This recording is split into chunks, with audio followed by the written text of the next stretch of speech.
I don't think enough is made about how important world building is in video games.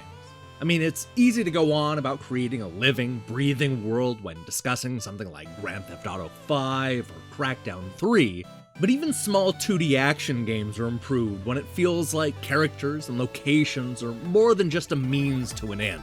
This type of world building is something that Slime-san does incredibly well. In fact, it may just be the thing that turns this relatively straightforward platformer into one of the year's most delightful games.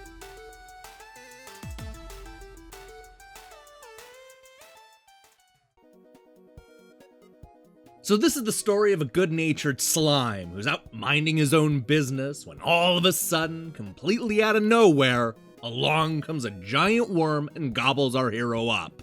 It's now your job to slide, jump, and slime your way through 100 challenging stages filled with all kinds of punishing old-school obstacles. And if you can stay alive and defeat a few bosses, our slime hero and his bird companion will avoid being digested and find a way to safety. Slime-san seems to come from the Super Meat Boy school of platforming. Each stage is split into 4 bite-sized levels that can usually fit into a single 4x3 screen. The idea is to use your slime powers to make it all the way to the exit and move on to the next level. If you're daring, you can go for the out-of-the-way apple hidden in each stage, but don't take too long, because you'll only have a few seconds before the stomach acid starts to flood the room and kills our hero. For what it's worth, Slime-san does have a few tricks up his sleeve. His most impressive trick is the ability to turn invisible, which will not only slow down time, but also allow the slime to move through green walls and objects. He also has a helpful dash that can go in any direction, as well as the ability to climb up walls using his slimy coating. Like all great platformers, Slime-san does an excellent job of adding to the chaos from one stage to the next. Things start out simple enough, but it won't take long before you're swinging between vines, swimming through water, and even manipulating the level with your ability to slow down time. And you don't have to wait very long for the game to introduce new obstacles, because it's constantly throwing new ideas at you. Longtime fans of platform puzzles will no doubt recognize most, if not all, of what this game has to offer, but it's arranged in such a way where I doubt anybody will mind. Part of the reason why it all comes together is because Slime-san does an incredible job of world building. This is one of those games that could have very easily gone the straightforward route and gave us level after level of platforming puzzle. But developer Fabraz goes that extra step and gives us a world filled with interesting characters who are making the most out of a bad situation.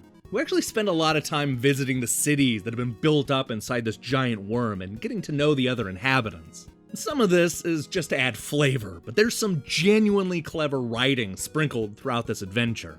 The amount of personality in this game really took me by surprise. I also love how much there is to buy and collect in Slime-san. Every apple you grab can be used to buy new characters, customize the backgrounds, add personality, and more. And then there are the hidden coins that can be used to buy the minigame arcade cabinets, which include everything from a Pong ripoff to a silly overhead shoot-'em-up.